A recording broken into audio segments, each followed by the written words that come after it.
At Essentia, we're here to put a flag in the ground and tell the world a better you starts with a better water. This isn't fashion, this is science. Essentia is supercharged ionized alkaline water with a 9.5 or higher pH and a clean, smooth taste. Essentia is designed for the doers, the believers, the overachievers. Drink it in and do all the things that make you extraordinary.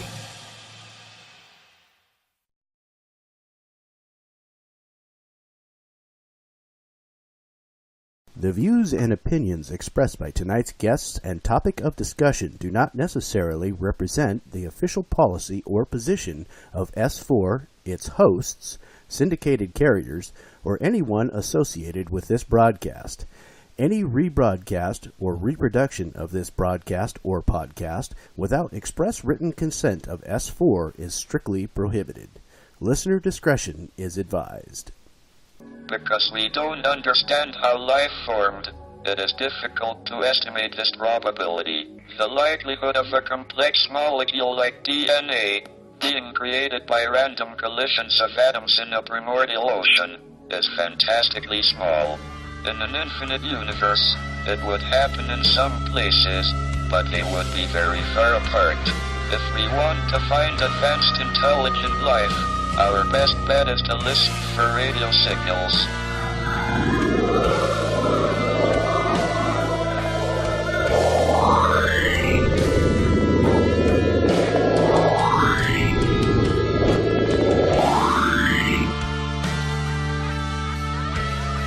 Look up to the stars and the forest that surround. Do you see them? Do you hear them? Are they there?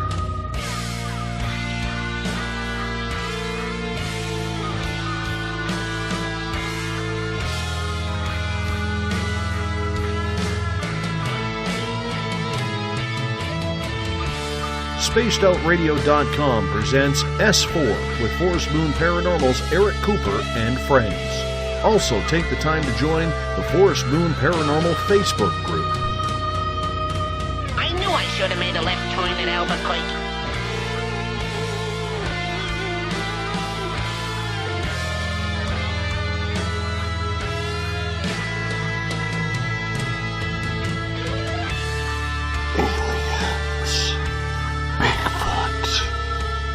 Conspiracy, Area 51, Dogman, Ghosts, Cover-Ups, UFOs. The hidden will reveal itself.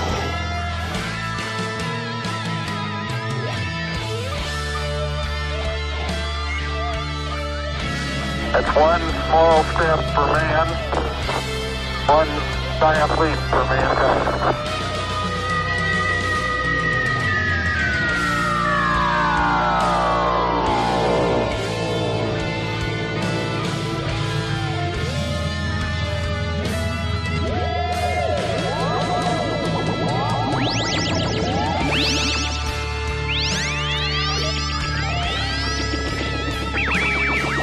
Buckle up, space travelers. It's time to go live on S4 with Eric Cooper.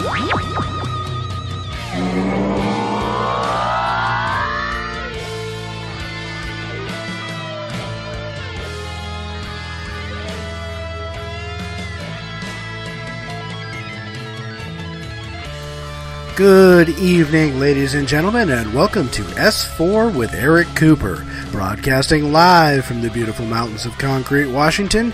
Tonight we are having our monthly team show.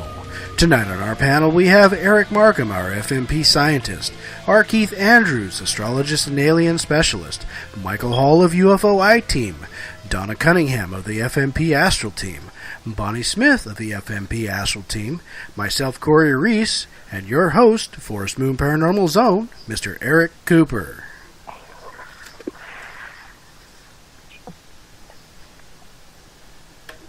Eric?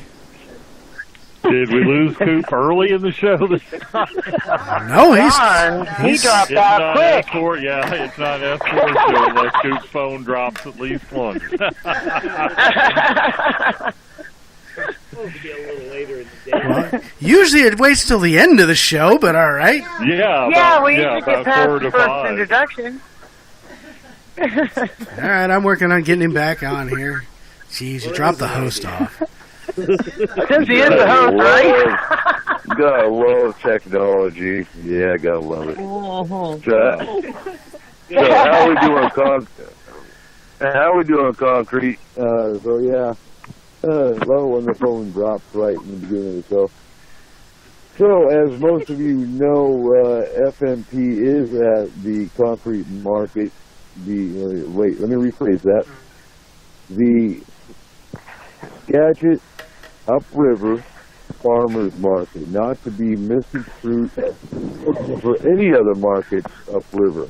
I want to clarify that. We are the market in the middle of the swap meet. That is our market. That is the home of Forest Moon Paranormal and the only market home of Forest Moon Paranormal. I want that clarified very well. So our market is actually open every Friday, Saturday, Sunday, every weekend through the summer, all the way through October, into October. And you'll find the FMP booth there, along with many different paranormal classes that we'll be conducting. We've got our Bigfoot expedition in July. We've got the Skywatch coming in August. We have a disaster preparation fair we'll be doing in August as well. And then, of course, Paracon. You can get your Paracon tickets at www.fmparacon.com. So don't miss out. Check out the website. And, it's exciting when you have the public and tourists coming through the market that we're at, and they see paranormal. And, you have the random person that will run up and say, "Oh, you guys are Ghostbusters." No. Hell no. I'm sorry, we don't bust ghosts. We deal with Bigfoot, we deal with aliens, UFOs, and of course the occasional spirit or entity. We're not Ghostbusters. Nothing irritates me more than hearing you call a Ghostbusters.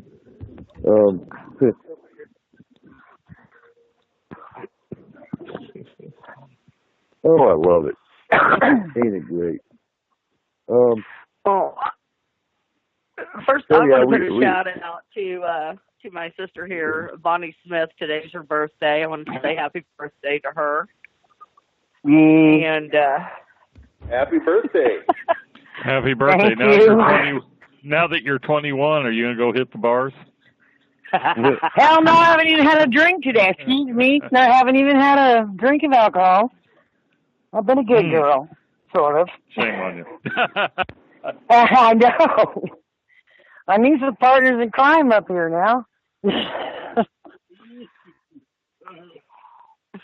No, it's been a great day, though. Thank you, guys. Good. Then, tomorrow we're going hot tubbing up at Tyee after the market. Oh, yeah. For your birthday.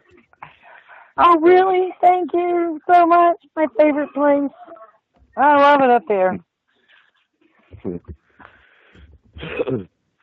So, let's get this ball rolling. So,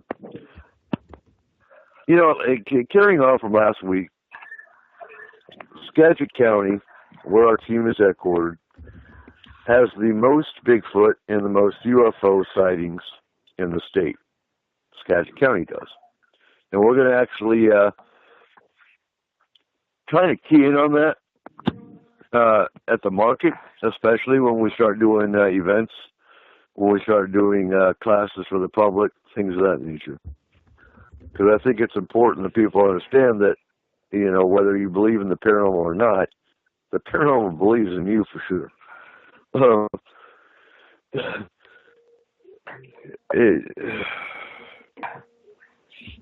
So how many UFO cases have we had this month? We personally haven't had any. We were still following Not up this on the much. one from Hungary, but that one went perfect, fine, no more problems. That was a successful stopping of abductions over there, and the client's doing great. We keep checking in, you know. We've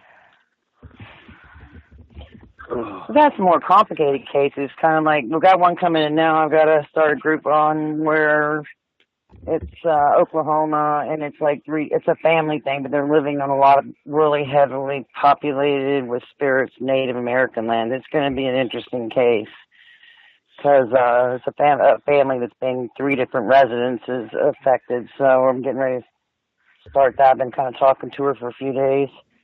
It's actually not, the client is not the one that called me. It's about her family because of the attacks and problems they're having. I guess they're afraid to step out, but, you know, sometimes other people call us and we try to help, you know. So that's probably going to be an interesting one coming up.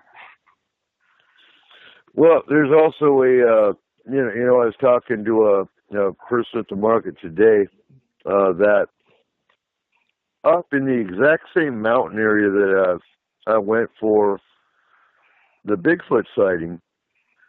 I don't know. We need to do a lot of research on the history of concrete, on the history of upriver in general, because there were train tracks that brought Chinese in. And there's a place called the Government Bridge. It's Upper Finney. And there's a lot of spirit activity, a lot of anomalous paranormal activity that goes on in those woods. And that's as you're going up the mountain towards where all the Bigfoot activity is. So I think we need to key in on that area and do a mountain trip in that area. Probably sometime in the summer. We actually might want to do an asphalt trip that way, that area too, just to see what pops up asteroid. Yeah, sounds good. Yep. So, talked to a guy today, as a matter of fact, too. When you guys first got to the booth today, as a matter of fact, he is of the belief that Bigfoot is Giganteus pithecus. What's your thought on that, Markham? Have there been skeletons of Bigfoot ever found, to your knowledge? Not in recent history. That's part of the problem with the whole idea of what Bigfoot is and why you still consider it a crypto is because no physical evidence in recent history has ever been, and none that we know for the last couple hundred years that we've been in this country. And right. we have descriptions out east and the southeast. It tends to be called grass man or wild man, or like the Kentucky grass man, the Ohio grass man, Kentucky wild man, but no physical, no bones, no skin, nothing tangible that I'm aware of or that has been made public. Now, there might be some eccentric collector out there that's got one in the cage, but we don't know about it. And that was one of his points, is he was really disappointed that a lot of the evidence that's been found has been lost. It gets sent to the labs and the evidence disappears. And I explained to him, well, we've got our own scientists. We have our own, he's got his own capabilities as far as labs go. Our stuff's not going to get lost. Mm-hmm. So he was excited. He was excited to hear about that. He's also heard about the 1981 case where the living or the live Bigfoot were found at Mount St. Helens. He was familiar with that case. We need to find more valid stuff like that to, confirm. That seems to be an apocryphal story, though. They've done a good job of covering their tracks on that one, because you get eyewitnesses that claim to have seen more than one Sasquatch hauled out of the the aftermath of Mount St. Helens on a stretcher by government, right. Guys in camo, but there's no, they've shut it up. There's really apparently there's no validation there. Right. There were supposed to be 2 live and I think another body. And they were taken to Fort Lewis, held there for a time, and then swept off to California to a facility.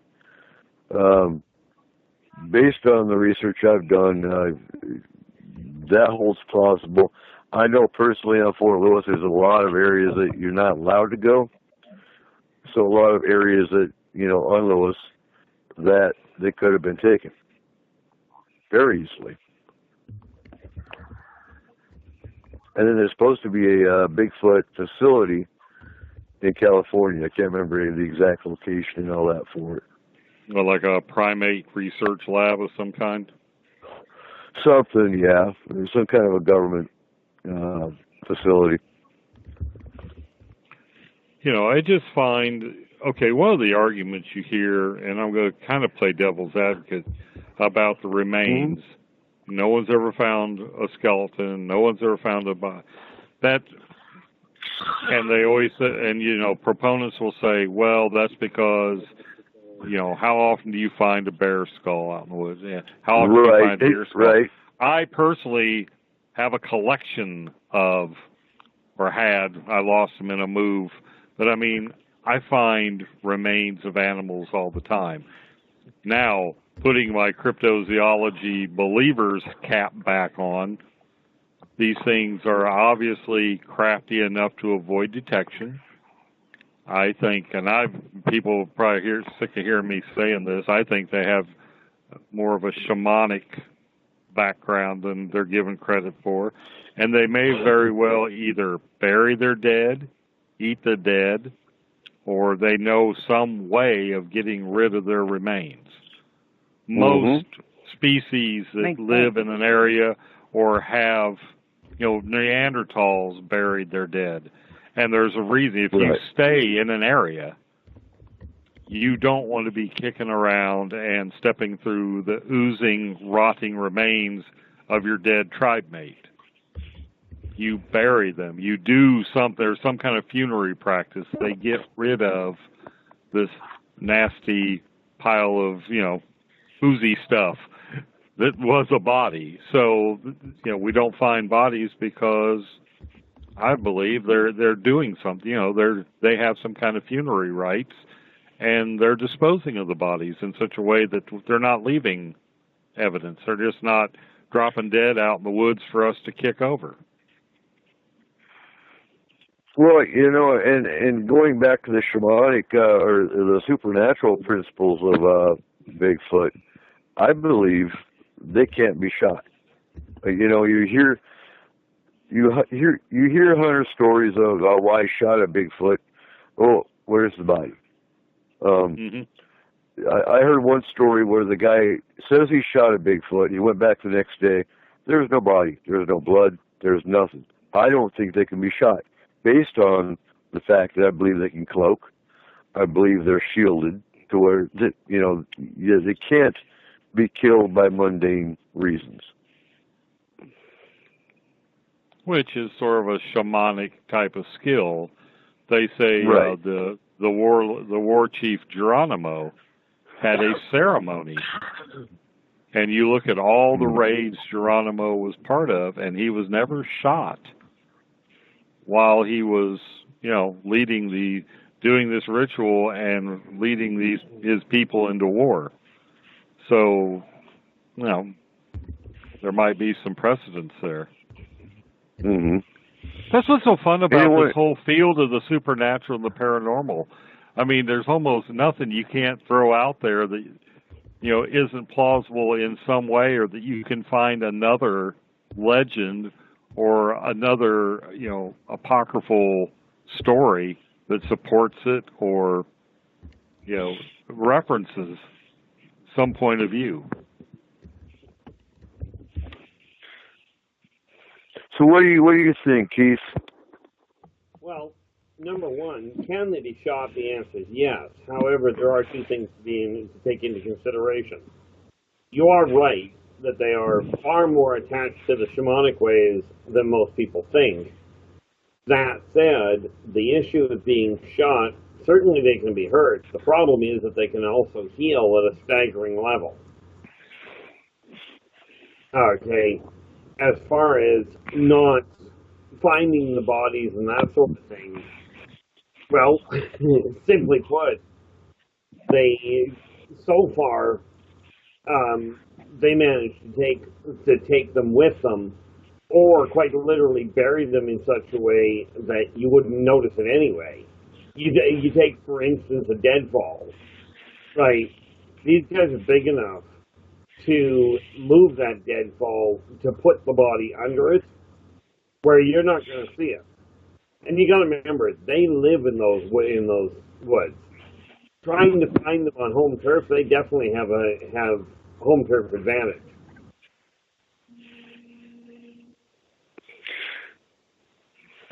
The other thing to keep in consideration is they are masters at misdirection.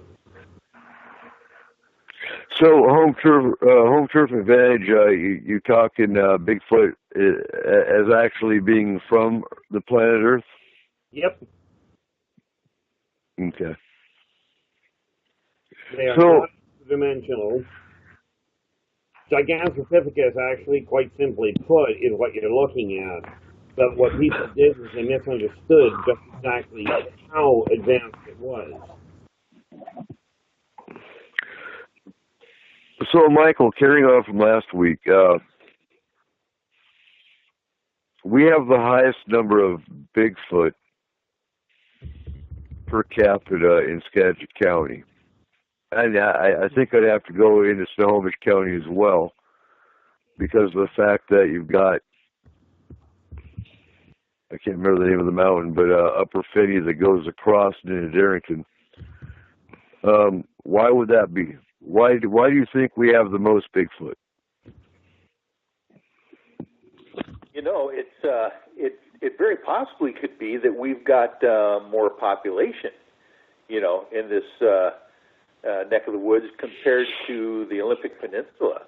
You know, we've got cities and communities in Skagit and Snohomish County that have a lot of folks in them, but they've had a lot of sighting reports as well. So, you know, who knows if there are more Bigfoot here in reality. Maybe there are just more people that see them, you know, in our counties that we're talking about. It's very interesting.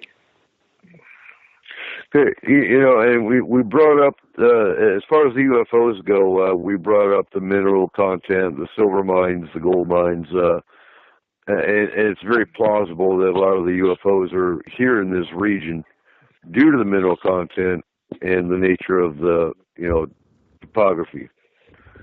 I want to jump for a second because, you know, we have a missing person in the North Cascades up here. Now, I've seen a lot of missing persons reports. I've been in search and rescue. I've done a lot of these cases. This is the first time in this area that I've ever heard of a federal investigator from the Forest Service involved in a missing person. Have you guys heard about that one? No, yeah, I've seen the post. He's been gone, what, about a week now? Yeah. He left, he was last seen at this campsite. He did a selfie, I guess, and that's the last anybody's seen of him. He was at Colonial Park, or Colonial Campground. And now there's a federal investigator. Why? I mean, you know, I hear federal investigator involvement, I think of David Paulides. Right. Why else? 411. Right. You know, and they had search and rescue up there. They still haven't found this guy, to my knowledge. And that's right here in our backyard. literally about, what would you say, Corey, about 20 miles east. Which campground did you say it was? That's Colonial. It's up by Ross Lake, or Diablo Lake. It's a little further than that, but yeah, I mean, it's not that far from us, really, when it comes down to it. Mm-hmm. And, I mean, in the last 2 weeks, and there's nothing paranormal about it, because, we have tourists, it's summer, it's nice, all the hikers come up, we're going to have higher numbers of missing people. So and you had a late winter, or you had a late winter and a late spring, so there's also some pretty hungry bears wandering around out there. Do you think they've actually caught up yet as far as what they want, trying to eat, get their fat on for the winter? Because it seems like they wake up in the spring and it's their main goal to mate and gain weight to sleep through the next winter. And they're a little bit behind in that cycle right now. Well, yeah, and we had such a wet spring that the berries didn't come out like they normally do. That brings a good point, too. When you're talking about Bigfoot and never finding bodies and stuff, too, as well, is that, people seem to forget about there's a lot of factors that come in play that, let's say, one other Bigfoot didn't drag off a body of one of their own to bury it somewhere. Let's say one did get left behind. Do you realize it can take less than a week for there not even be a trace of bone? Between the animals and the environment, it's not going to take long. I think the actual count they usually run with is only 5 days. Well, I think also, to a point, I think that's almost, yes, that's valid. But that's also, if it's raining, there's if you take that statement and then you look at the parameters they set up, that's if all the parameters are going in the direction of the person giving the speech. It's got to be, it's got to be heavy rainfall. It's got to be in an area with a lot of mice, rodents to eat the bones and all this. It's really not that common for something to disappear completely in 5 days. Well, that's pretty much the conditions that we have here. I mean, you have all kinds of predators and carrion eaters, including eagles. We have plenty of rain. No kidding there. We have the moist environment. We have every perfect environment for just that. I mean, a deer, anything can fall down and be gone in 5 days out in the woods. But you also have the years. You also have the years that there's a drought. Very rare here. Very rare here. Well, we have a heavy wildfire season, which would be the equivalent of a drought. It's not like the drought you'd see in the Midwest with the Dust Bowl, and, nothing like that.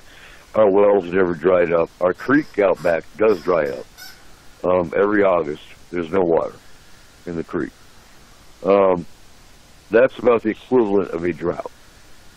It doesn't last long. It lasts maybe a month. And that's when you got to watch, you don't mow your lawn because you might hit a rock and it'll start a fire. We have heavy wildfires in the mountains. But not like a drought you hear about.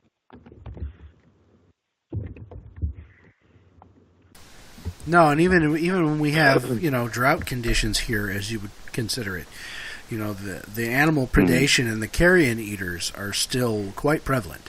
I mean, we have a very, very, very high population of bald eagles, which will eat pretty much anything, living or dead. Along with hawks, osprey, all different types of that type of predator, carrion eater type bird, as well as coyotes, bears, cougars. There is a ton of different types of animals that we have here that will very quickly eat up a dead body.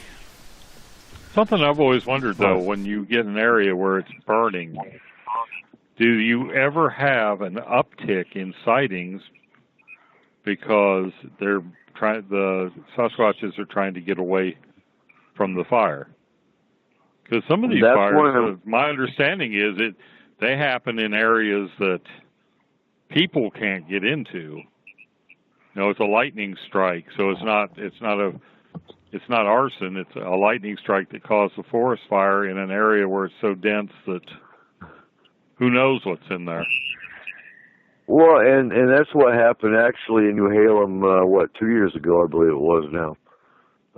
They couldn't get to it because it was so far up. And, and that's one I haven't been able to track. Is there an uprise in Bigfoot sightings due to the fires? I don't know. That one I'm not sure about. It wouldn't surprise me. But there's enough wilderness that man has not been in up here as well that they could have run into. That's one of those things we're going to have to watch. Right. Maybe set up next time they're during forest fire season, maybe set up a reporting line or something. Yeah, we're going to get the cranks, but still, first you'd have to have to be legit. You'd have to have it going year round and track whether it got.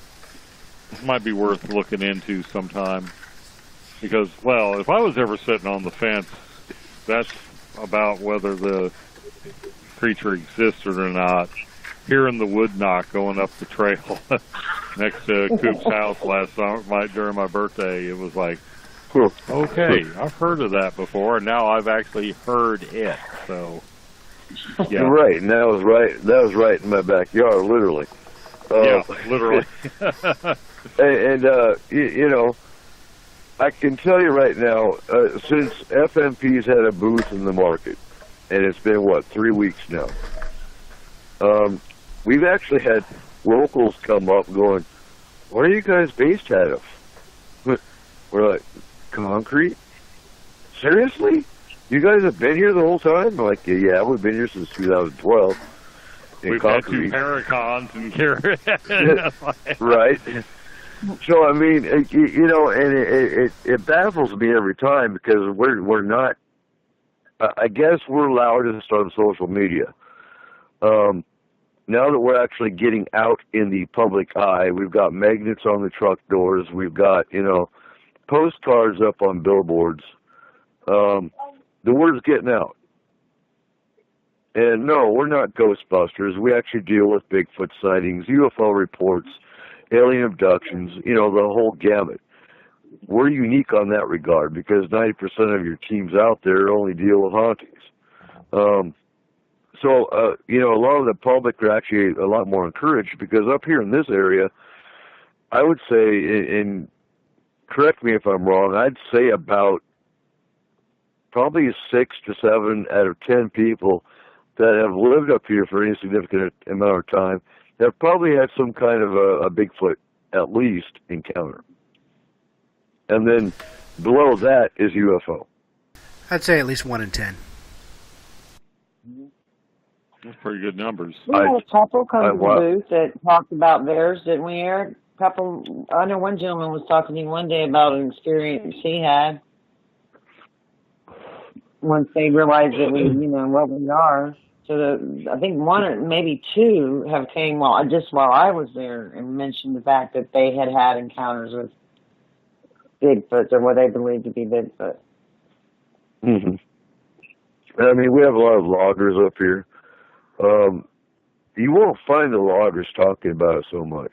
Even, loggers will kind of scowl at you and go, no, I haven't seen nothing. But according to Larry, every deputy that's worked up here has had at least 1 encounter. And, coming from law enforcement, I haven't had a chance to talk to any of the deputies up here yet. One of these days I will. The times I do talk to the deputies has something to do with, suspicious vehicles or some kind of other report that we're dealing with. And I don't even think about the paranormal on those ones. So one of these days I'm going to stop the deputy and ask him and give him a card. What do you think the lumber? You would think that the lumberman would be like a prime, like Air Force, airplane pilots and UFOs. You would think the lumberjacks would be prime. Do you think it's a culture denial, or they just really aren't seeing any? Well, here's one of those. If you claim you saw one, they're going to tease you unmercifully for the rest of your life, type of thing. Here's my opinion on that. I think it's two things. I think Cooper's going to be on the same level here. One is going to be just that. You know you didn't see that, you're crazy kind of stuff. The other is that when you're up there doing the lumberjack thing, you're running saws, you're running big machinery. I got a feeling that Bigfoot's probably not going to get anywhere close to most of that stuff. Well, no, noise. Well, it gets me though. There's sometimes they go pack up logging roads or in logging areas. People that aren't in the trade, and that's where they find the footprints. So is maybe Sasquatch staying, out of view until after everybody goes home, or? Well, I can tell you, I can tell you with Steve's drone, it seems to be the noise from Steve's drone that does bring them out. Now, are lumberjacks, are the chainsaws too loud? The trucks moving around too loud? That's probably a good possibility. But whereas a little high-pitched whining noise of a drone is kind of unique. Well, that's probably new technology to them. They're wondering, what's that? Curiosity bringing them out. And I can tell you, as a guy who was a saw mechanic for a long time, is that a lot of those saws that are for those guys out in the woods, they're hopped up a bit, man. They've got dual ports and stuff on those exhausts. They're loud, and I mean loud. Right. And let's face it, they'll chase somebody that doesn't want to be found.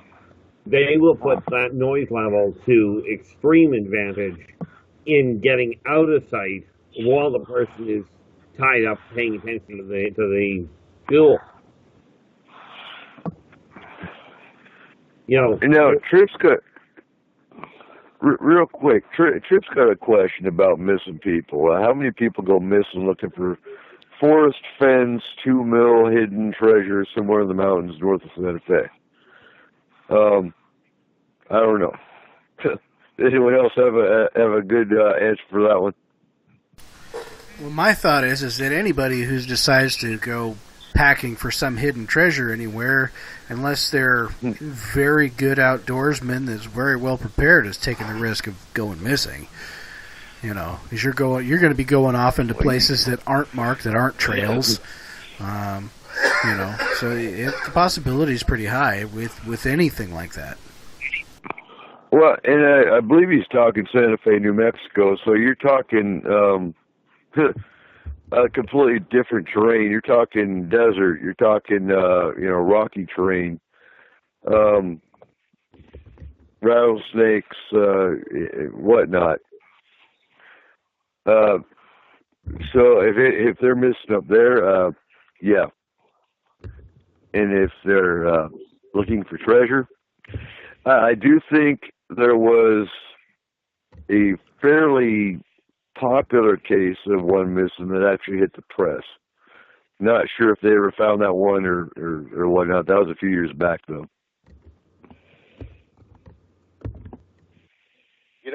You guys, there's another aspect of the non-reporting by the Forest Service workers is the fact that, if they're going to see something like that and report it, obviously that's going to throw a real big kink in the company's ability to work that particular forest area. If there's considered a endangered species, Bigfoot, cryptid in that area, they're not going to be able to work that thing and make any money. So obviously they're probably admonished. If they ever saw anything, they're not going to say anything, or else they're going to get fired. And then, you know, that, but that goes along with, you know, you're talking Forestry Service, that's the same people that are turning a blind eye to missing people. Yes, but let's not forget, and it's a crossover between cryptids and the UFO, but take a look at what happened when Travis Walton came forward and said, look, this is what happened. Look at the fiasco he ended up with, and that undoubtedly with those people does have some bearing on whether or not they're going to come forth. Yeah, definitely. Yeah, because his story completely changed from these aliens abducted me, which I believe is probably partially due to media and let's make a movie. To, you know, last year, 2 years ago, he came out with the truth that they accidentally killed him when he, you know, ran underneath the tractor beam, and they brought him up, resuscitated him, brought him back to life, and returned him. Yeah. Doesn't sound, one, it doesn't sound so glamorous when he says it that way, and two, oh my gosh, it makes the aliens look good. We just can't have that, can we? Well, that's just it. Like, I was talking to him. Like, I met Travis myself a few years back, and had a conversation with him regarding that.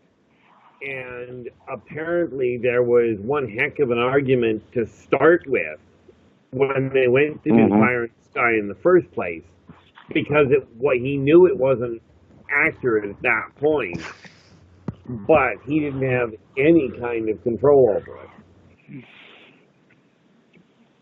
Right. You know, and he's actually created his new documentary on his own now, or at least he's had help creating a new one, which is much better. It's just basically the story. Yeah, it's his bio, and oh God, I can't remember his last name. I'm friends with the director of the new movie. In fact, he was supposed to be on S4 a while back, but he couldn't make it due to the time zone difference. We'll try to get him back on the show eventually, so we can actually talk about the bio and Travis Walton's story. Yeah, because you sit down and talk to him one-on-one, it's a very different story than what Fire in the Sky was. Exactly. And, you know... Well, those show adaptations always, I heard that one of the guys who was actually part of the group that The Men That Stare at Goats was written about. Right. And he was upset with the treatment of the subject because they basically made a comedy out of it. But at least some of the facts got out there is the way he looked at it. He said, sometimes the truth just doesn't make an entertaining movie. See, here's the thing. Like, I was handed a Hollywood contract to actually tell about my life story and what had gone down. And when you took a look at the contract, I told them what they could do with it, because they wanted to be able to change it, fabricate it, and they literally put in their contract that they wanted to be able to breach the contract and have me be able to do nothing about it. They're looking for ideas, but when it comes to telling the truth, especially in the UFO and the cryptid side of things, they certainly don't seem to be that interested in the actual truth so much as a neat storyline to get people's attention. Well, that was one of the things Peter Jackson said about adapting Lord of the Rings. He says there's things that read well, and that if somebody's narrating to you, storytelling to you, sound good, but they don't translate to an entertaining film. No. And I like Joe's comment in the chat room. He says, I don't think Travis Walton was lying about the motivations of the aliens when it first happened. I think he was just traumatized, and that's a very good point. it takes a while when you go through that kind of a trauma for your mind to collect itself and then look at what really happened. And then deductive reasoning and whatnot. Oh, well, they really didn't intend to harm me. In fact, I'm better now because I'm actually alive now. But I was dead, but I'm feeling better. I got over it. Right, exactly. I can relate to that. If they really wanted him dead, they would have just left him in the woods. Well, this is why I keep trying to tell people that Greys are not nasty people. A little bit insensitive on occasion, but they're scientists. Yeah, we can be no that way. offense, Emma. None taken. Well, us humans have a tendency to do that ourselves in our own science community towards the other little animals that we like to torture so much. Exactly. Yeah. But no, my phone is hating me tonight. Well, the funny thing is when you're trying to find something that has home turf advantage, go ahead and try and find it. I mean, you take a look at some of the military people you guys know, and for that matter, some of the ones I know. They can vanish into the woods and nobody sees them, especially if they know the area.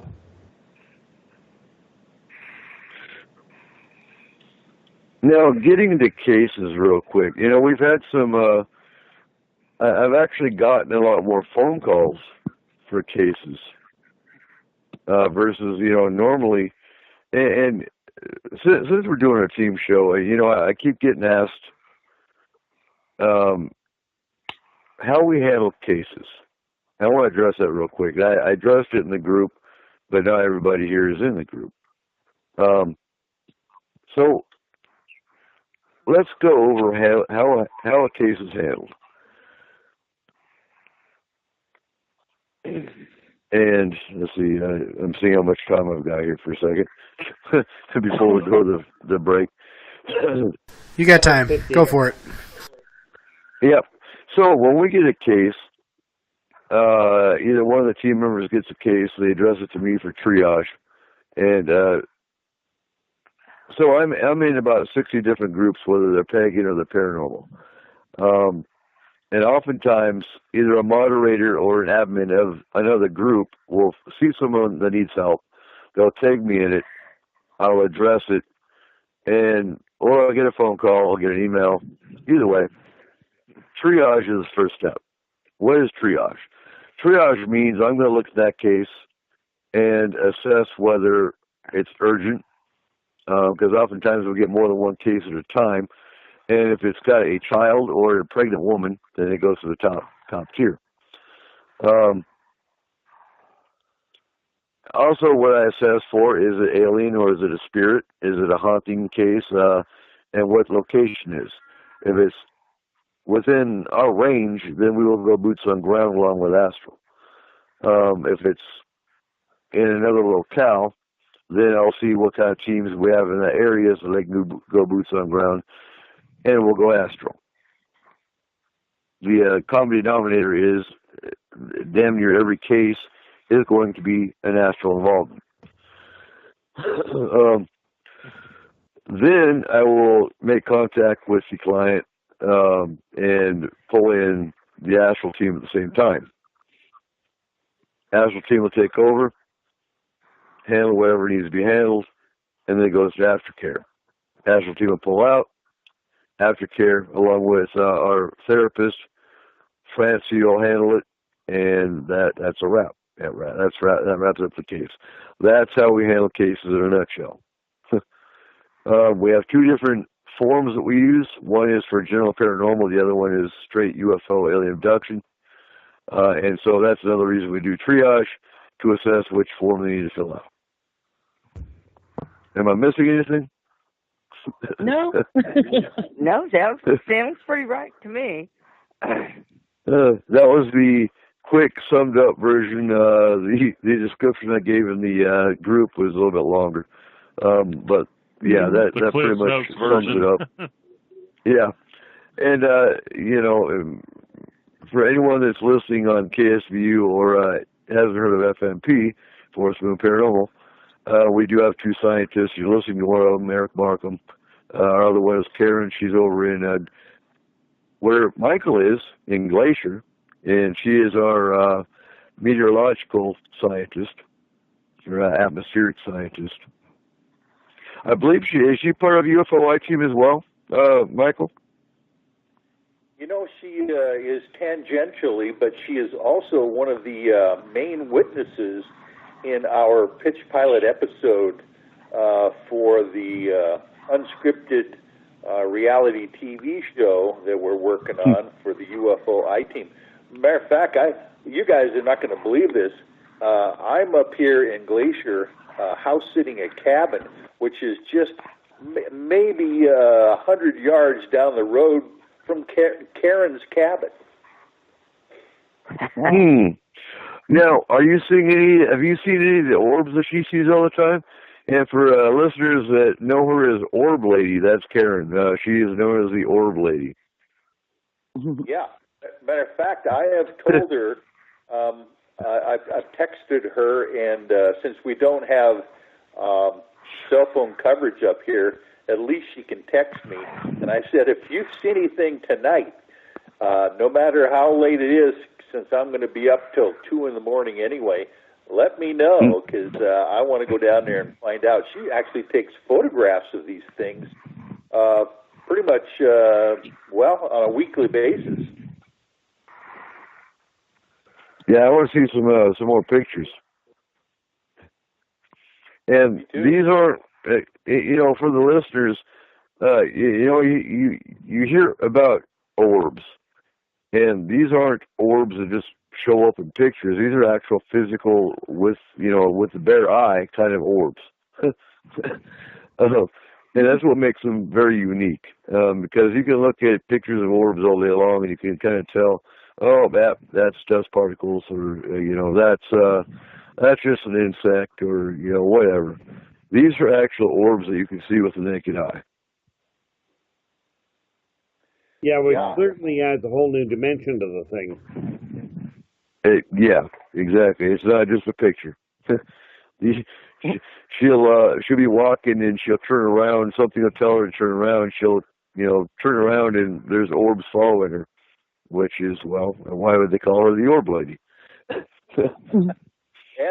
And they call her the Orb Whisperer nowadays too. Yeah. But you're right. She is a highly qualified scientist herself.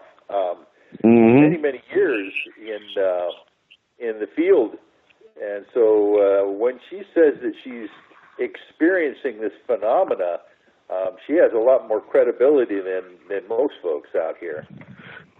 Oh yeah, she's a scientist that used to work for NASA, and she used to work for Boeing.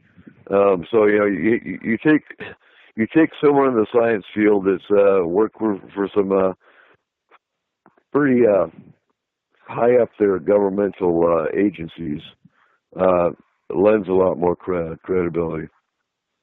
Yeah, and she also has a meteorology degree as well. That's a difficult degree to get. Right. And on that too, it'd be like 1 o'clock in the morning, and she'll send me a message. Hey, I'm seeing some lights over Mount Baker. She's on the other side of Baker from us here at FMP headquarters, and she'll ask if I can see the lights on our side of the mountain, and I'll run outside, and I can either clarify, yes, I can see them, or no, I don't see them on this side, so they got to be behind the mountain or behind a cloud. Yeah, that's fantastic. You can triangulate like that. We ought to get some other person on the in between you two guys to see if we can get some kind of a triangulation. Right. And Joe's in the chat room saying scientists rule. And I believe Joe is actually a geologist. All right. Which is, we need Joe over here in concrete.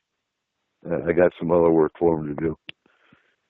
And on that note, we're close enough. Let's go to break, Corey. Yeah, I can do that. That's not a problem. Go right into that there. Hold on. When we come back from break, we will continue our monthly team show, where our panelists will bring a variety of topics to the table for us to discuss. Tonight on our panel, we have Eric Markham, our FMP scientist, R. Keith Andrews, astrologist and alien specialist, Michael Hall of UFO I-Team, Donna Cunningham of FMP Astral Team, Bonnie Smith of the FMP Astral Team, myself, Corey Reese, and Eric Cooper of Forest Moon Paranormal. Join us every Saturday night at midnight Pacific Standard Time. You can find us on Spreaker.com, SpacedOutRadio.com, and The Fringe FM. And for you local listeners, you can catch our shows on KSVU 90.1 on your FM dial, Saturdays, 10 to midnight. Check out Spaced Out Radio with Dave Scott Monday through Friday, Spaced Out Weekend, which is now changing as Joe Roop has left Spaced Out Radio. And Saturdays, we'll have Tessa Nicole Thomas Peterson. That's all 9 p.m. Pacific Standard Time. Also, check out The Fringe FM with shows like Lighting the Void with Joe Roop and a plethora of other good shows. Ladies and gentlemen, we will be right back. Hi there, this is Dave Scott from Spaced Out Radio, and I want you to come on a nightly journey. Starting at 9 p.m. Pacific, midnight Eastern, every Monday through Friday, you can come hang out with me and the other space travelers. We have it all from Carl the Alien bouncing on by to those misfit gnomes causing havoc. It's 3 hours of fun and entertainment on those topics the mainstream really doesn't want to touch. Come get all paranormal with us at SpacedOutRadio.com, and together, my friends, along with our resident guitar god Bumblefoot, we own the night. Become more intimate and interactive with Spaced Out Radio. Join our Space Travelers Club with your new membership. For $5 a month, we'll provide you with special access to the website, monthly prize draws from books to psychic readings, along with monthly newsletter, private interviews, and more. Sign up today to be part of Spaced Out Radio's experience. Looking for a place to advertise at a very reasonable cost? Look no further than Spaced Out Radio. SpacedOutRadio.com has an advertising tab that you can click to check out our daily, weekly, and monthly packages to play on the radio, or our website including social media. From commercial spots to banners, we have it all. Check out our competitive pricing today. This is Eric Markham, news editor for the Spaced Out Radio's The Encounter Online. We have put together a great team of writers and journalists from all over the world to bring you top-quality paranormal stories, from alien encounters to the latest conspiracies. You won't find any of that fake news here. True stories and top-notch reporting as we look to bring these experiences to the mainstream. The Encounter Online, only at SpacedOutRadio.com. Do you want to know the truth? Do UFOs exist? Are aliens real? Are the governments hiding the biggest secret in history? We're UFO seekers, and we're on a hunt for the truth. Subscribe to our YouTube channel and follow along with us as we journey across the United States, visiting UFO hotspots and alien hotspots, trying to document the UFO phenomenon.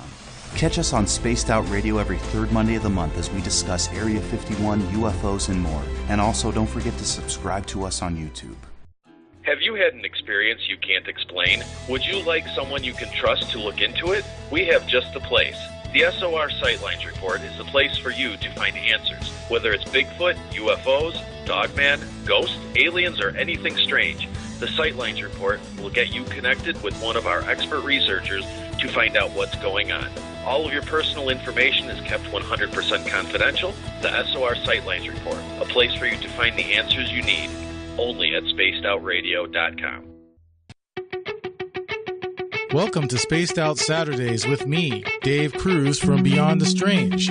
Our weekly feature on SpacedOutRadio.com will take you around the world discussing everything from the paranormal to the latest conspiracies from the top guests in their fields. We won't leave any story uncovered. Spaced Out Saturdays at SpacedOutRadio.com starting 9 p.m. Pacific, midnight Eastern. You hear footsteps in the empty room above you. A rocking chair begins rocking by itself. Don't be afraid of the things that go bump in the night. Reach for Spirit Storybox, the iPhone app the Huffington Post UK called the only ghost hunting app you will ever need. Spirit Storybox. The spirits are telling their stories. Are you listening? It's Cosmic Sundays with me, Elizabeth Anglin, in Cosmic Passport. Let me take you down a 3-hour spiritual journey where we will get into everything from ET contact to Psychic Sundays. It's a journey of listening and learning together with some of the best professionals in their fields. You can tune in to Cosmic Passport at spacedoutradio.com every Sunday, starting at 9 p.m. Pacific, midnight Eastern.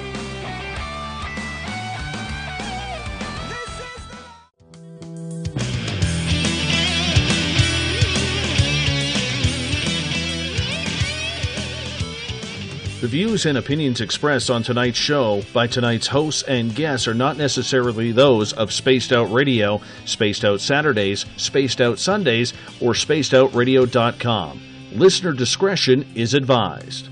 And now back for hour number 2, we have Corey Ruiz, Eric Cooper from Forest Moon Paranormal, and S4.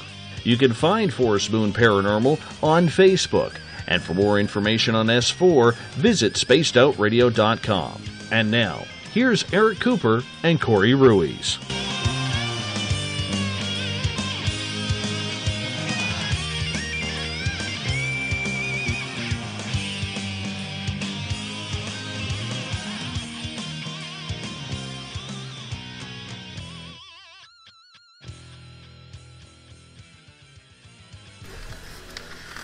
All right, welcome back, ladies and gentlemen.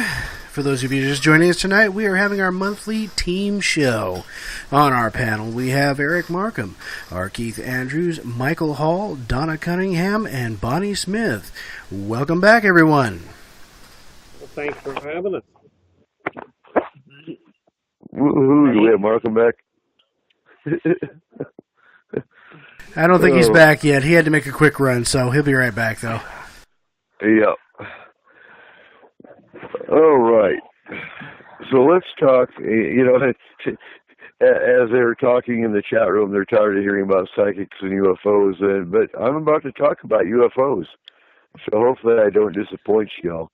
But UFOs is what we talk about a lot on this show.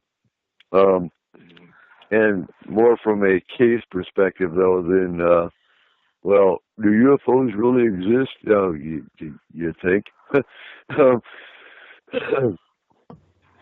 Yeah, I think we can safely say yeah.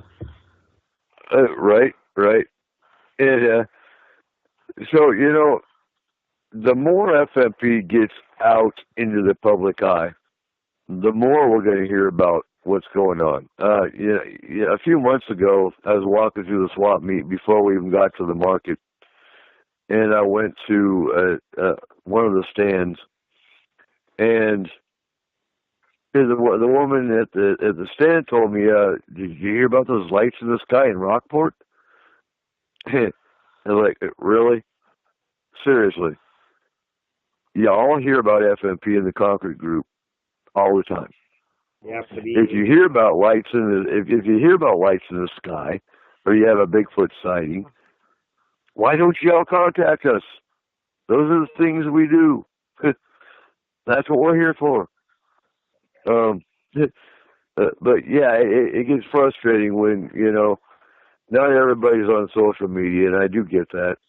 Hopefully, now that we're on terrestrial radio with KSVU, some of them know who to call or, contact. And now that we're at the market, we're getting more out into the public. And that's how you get, the word out that we're here to help people. We're here to take care of problems. We're here to find answers, things of that nature.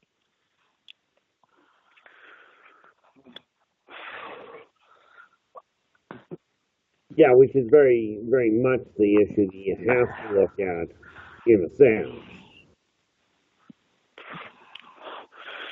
But, I don't know, the ones that don't listen to radio and then the ones that aren't on social media, how do you reach the other ones?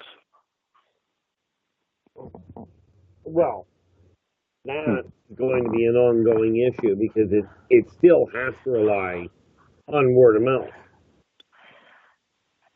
It is, and I agree with that. And I think that's kind of helping in some areas up here.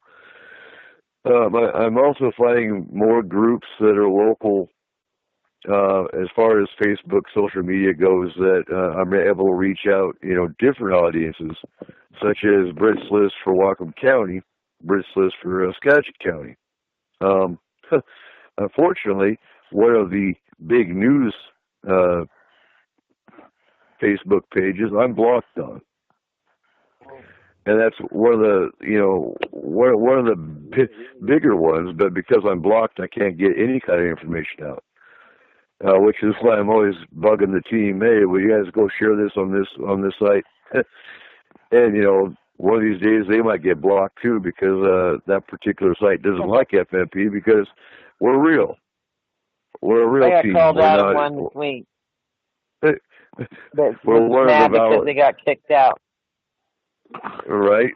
We're one of the real teams out there. We don't follow TV. We don't, follow entertainment. This is entertaining for us. It's reality. And that's the bottom line.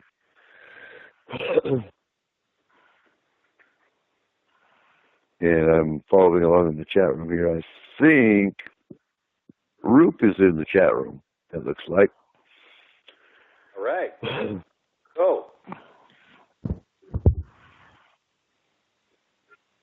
And hold on a sec here. So what we need to do, too, is reach out to some of the tribes.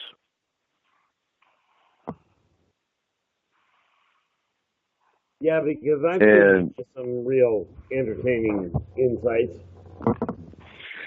Yeah.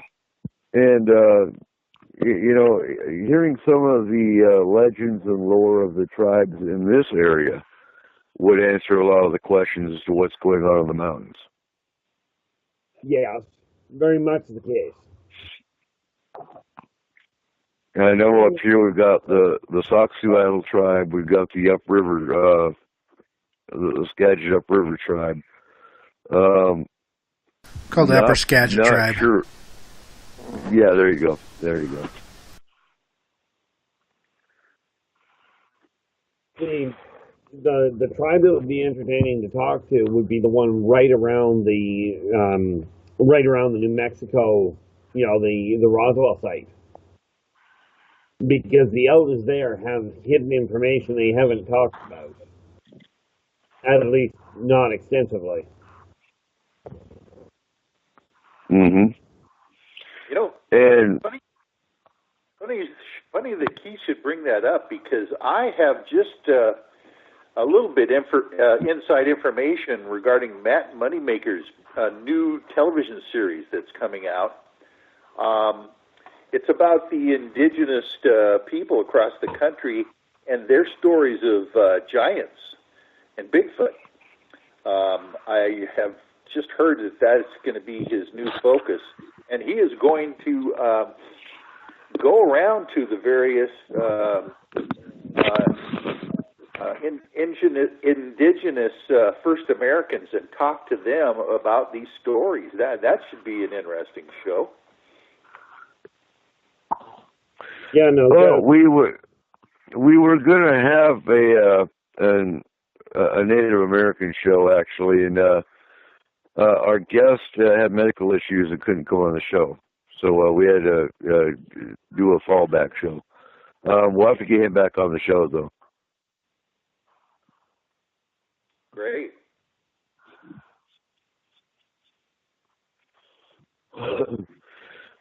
So, and this is going to come as news to Corey, but I've been thinking it costs too much money for us to have a booth at the Skagit County Fair. So I think we're going to put most of our energy into the market and cover a lot more topics and do a lot more local events and that kind of thing. How does that sound? What's it cost again to get into the fair? It costs $295. God, it is a bit much. I tell you what, though, man, we'd get a lot more people seeing us if we were, though. I mean, that's that's thousands of people. For the weekend, or is for that the week? Well, it's for the week, I think. It goes from a Wednesday to a Sunday.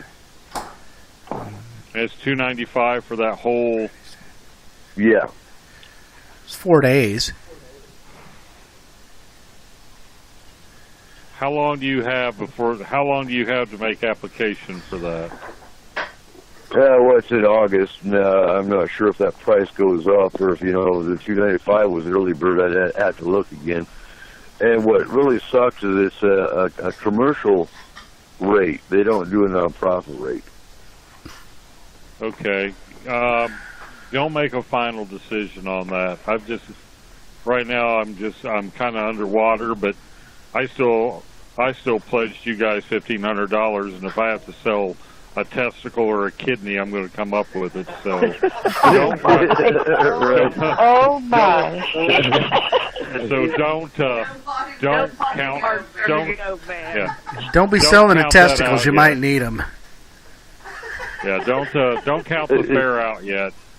Because if worse comes to worse, I got a $3,000 guitar. I'm sure I can pawn for $295.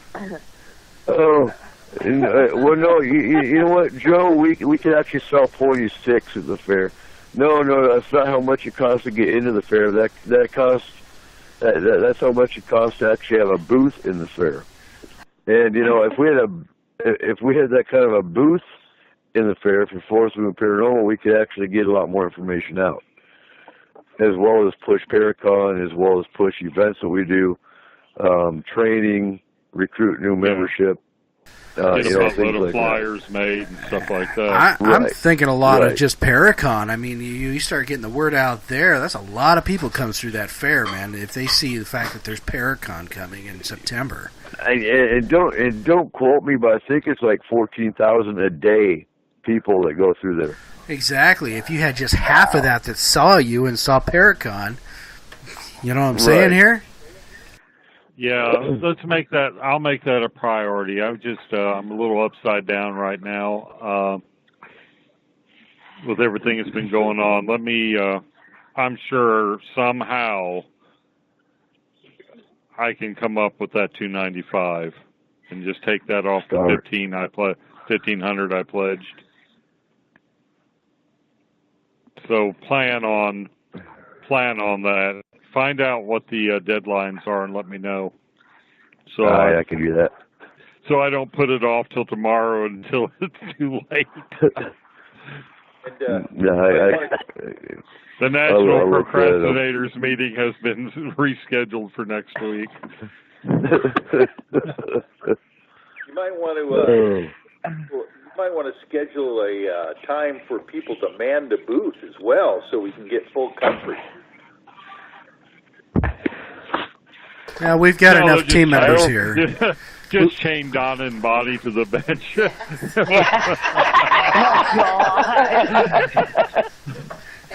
don't think that's going to be a problem. We are team players. People go to it. We are team players. See you, Lady Sunday. Never mind, I won't bring that up in here. Yeah. We've got enough team members here. I'm sure we can make it. We can get it covered. I think we can figure it out. No, it'll work just fine. Because between the market that we run booth at and then the fair, that's the only two booths we'll have to worry about. And the market's only Friday, Saturday, Sunday, so we'd be able to run Wednesday, Thursday. Well, fair, and then the fair is big enough. I think we could skip that the market for one weekend. I'm thinking the market's small potatoes compared to the fair.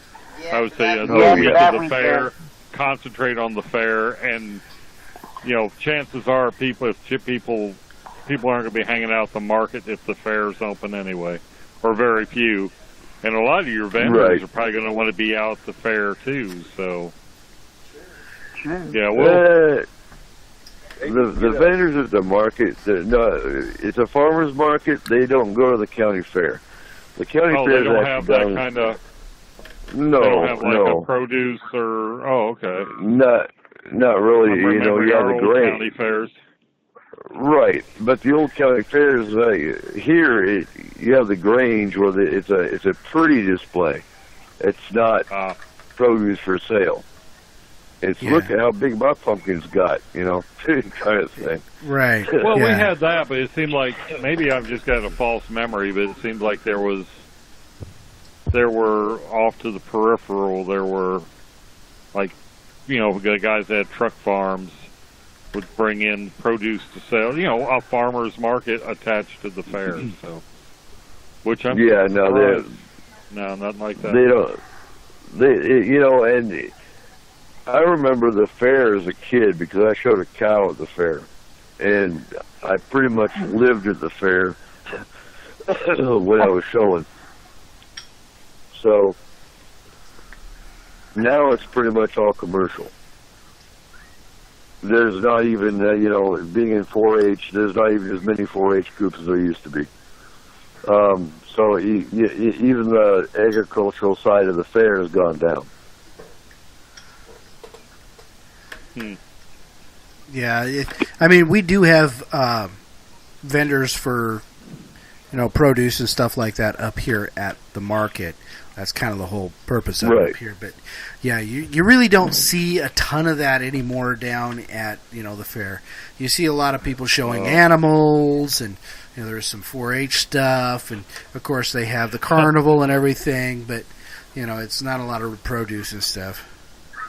Last time I was at the fair here in Forsyth County, a downpour, and I mean, you know, proverbial, oh my God, where's Noah, and the ark downpour hit. And I was in one of the sheds where they had chickens. There were people in there that probably had never seen a chicken with feathers on it in their life. It's like, well, where's the styrofoam and plastics usually? You could just tell there was people in there that just, what the hell? What are these creatures? That's funny.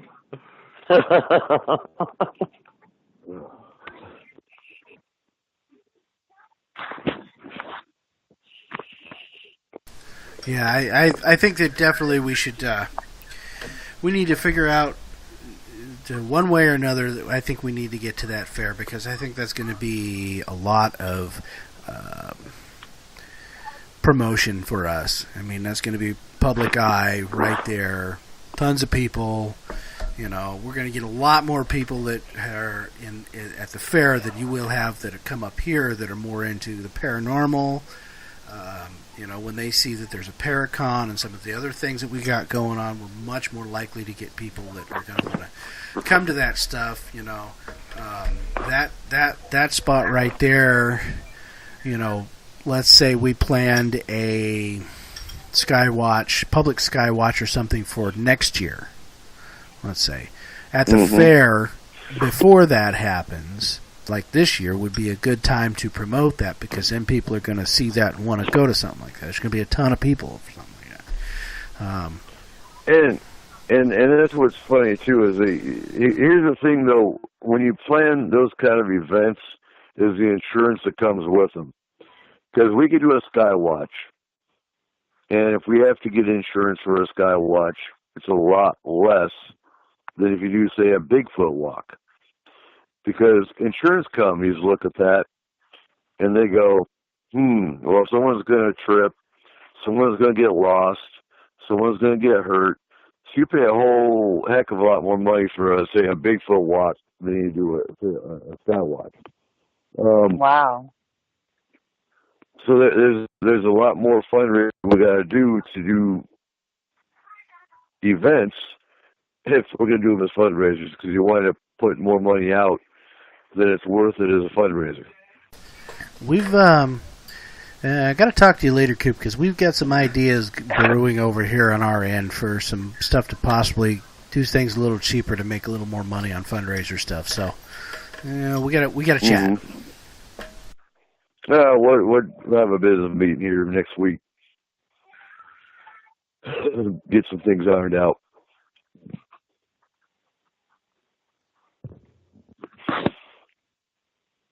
Let's see. Yeah, me and Roop, actually, Joe Roop found a good site for T-shirts because you put your design out, and then the customer comes to your storefront, and they can choose traditional tee, baseball tee, hoodie, zipped hoodie. The garments they stock the garments already and put your design on it per order. Mm-hmm. So that's where anybody that's seen our post in Facebook with the new Lighting the Void T-shirts, that's where we set it up. And Vistaprint actually is doing a 33% sale right now, so we're actually going to be buying some T-shirts to sell at the market. So we will have FMP T-shirts for sale versus using Booster.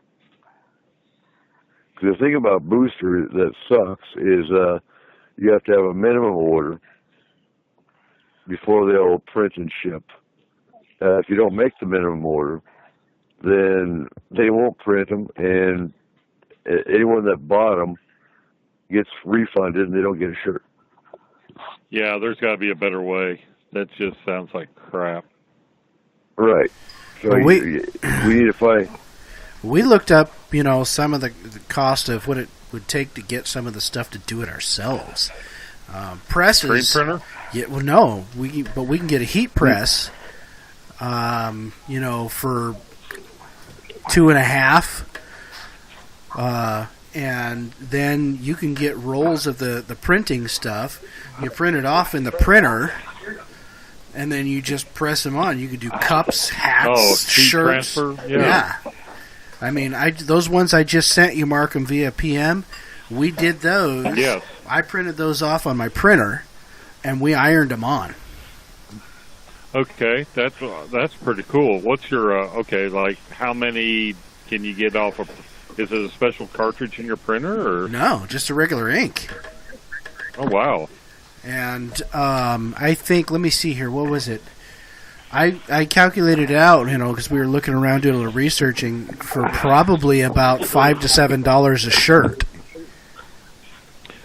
Well, I got a lead in on somebody in the local area that used to sell, pretty much custom T-shirts forever, and was set up at a local flea market that's getting out of the business, and they have this very nice professional grade silk screen set up they're wanting to sell. Okay, like how much? So I was looking at that. No, he's an older guy, well, me as a 55-year-old, and I'm saying older guys, he's bigger, he's 80. Yeah. Older, yeah. I keep moving that bar further and further up when it comes to older. But don't we all? Every year it gets pushed up about 10 years. No, but he's kind of waffling on it, but I think his son tells me he's pretty much can't do it anymore, so I may be able to get a hell of a bargain on that thing, and then it'll just do, we can. It'll pay for itself in no time. Yeah. Yes, it would. I mean, heck, even if we can just do the heat transfer ones, that would be good enough to start with. And then if you were able to hook up with a screen printer like that, yeah, then we'd be set pretty well. But yeah, it's somebody's given me a point that you buy T-shirts hoping they sell, and they don't. I'm getting from pretty good source that might not be the way to go. Yeah, well, you look at that one like I just sent you with just the alien on the front of the shirt. Tell me that isn't going to sell. I think I don't know. I think in at the fair, I think it would. Or Paracon. Because people Paracon or fair, I think it would. I think having the transfers available, even if you didn't have the shirts, because the shirts are the expensive part. And like I said, with TeePublic, you get the drop ship option no upfront cost to the vendor. But I'm not sure what the profit margin is, what it's going to be. But like at Paracon, have the designs available. You know, it's like then you say you've got a minimum of money tied up in stock as far as the transfers go. The person goes to Walmart and buys their own, cheap shirt.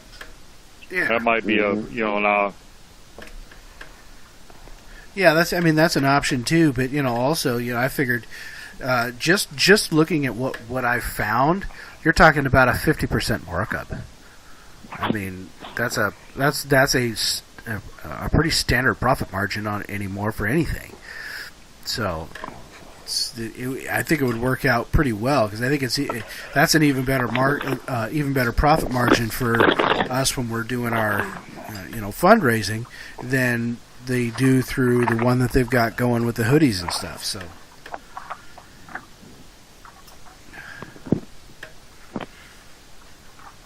Hello. Yeah. Yeah. Yeah, it's like one of those.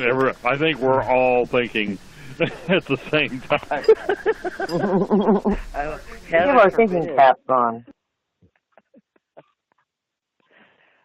Oh, goodness.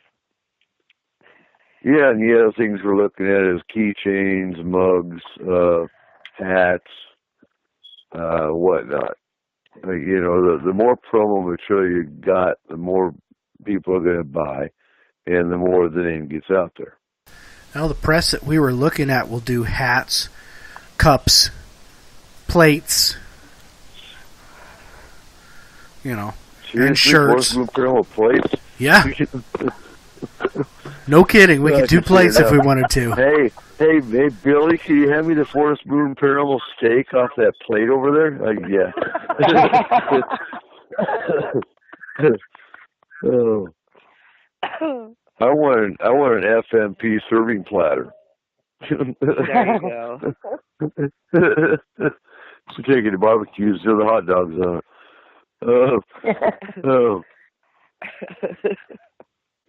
Another thing to think about too are those inexpensive compasses that could be also used as a paranormal tool.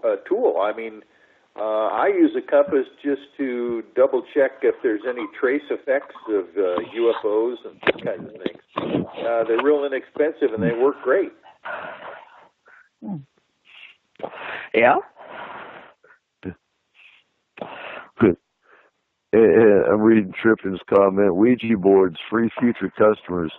Yeah, no. Please. We get enough of those. Really. Right. All right. So John's taking off. We're starting to lose people in the chat room. Yeah. So sleep well, everyone. We got 30 minutes to go. And that's always about this time of night that a few people, it's just a little late for them, so, but they can always catch it, in the archives, so it's all recorded there. You can always go back and listen to what was the last part that you missed. It's okay. Not a problem. We understand. It's late for me, I'm telling you that right now. All right. And next month is our 2-year anniversary for S4, and I'm looking forward to that show. Markham's going to be here, and we'll have a live, obviously live anniversary show. And when we started at S4 2 years ago, well, almost 2 years now, never thought it would last as long. Never thought it would have a fairly large listener base. Just did it as I do it now. To discuss various paranormal topics and get the word out. And, tear topics apart. Either prove or disprove. And that's the goal. I want to take a second here, and I want to put a little bit of a shout out here to Joe Roop, who's in the chat room at the moment. He's been a big promoter of us. He's been putting our shows out there on the Fringe. We're very, very thankful for the fact that he's doing that. As he said there in the chat room, that the Fringe does replays during free-for-alls, so, you know, we'll be out there too. And thank you, Joe. Outstanding. Yeah, you know, and never thought we'd be on networks. Never thought we'd be on terrestrial radio. We just did it to do it. You know, started with Blog Talk, went to Spreaker. So, yeah, growth is good. Growth means you're going to get the word out. You're going to find people, you know, that need the help. And that's the bottom line. Hey, I've got kind of heard something, and I just want to run it through you guys because the Astral team's on board. What about doing banishing rituals before you astral travel? That, if you do it wrong, can create some interesting side effects for sure. Who's you're used to that kind of thing? Well, yeah, it really depends on what you're dealing with before you go to doing a banishing on something. You know, it's always best to have the knowledge of what's there before you go to doing something like that. Well, I mean, it's like in some esoteric practices, there's this just general negative, you know, this general, you know, negative energy banishment ritual. Like for protection? Yeah. I do stuff like that. It's not called, I wouldn't call it banishing, but I have a lot of things on me where, because we get attacked and a lot of things can happen to reversals and different things, always set in place. Right. We're so I don't have to do it. I don't have to do it before every case because it's always there. Right. Don't let it down that much. You know, on top of that, we don't want to go in and banish anything that's there because we're going in there because, you know, we're educating as well. You know, we want to know what's there because if we run into it again, then we've got that knowledge. But if we go in and have everything banished before we get there, then we're not learning anything else and we're not actually able to really help the client because we're not able to tell them exactly what's going on. Okay. I had heard it on another show, and I was just curious as your approach. It seems there's as many approaches to this as there are teams doing it, and you hear different techniques. I guess it's focus. I mean, with FMP being a crisis group, they're wanting to identify the menace and get rid of it, where somebody else may just be wanting to,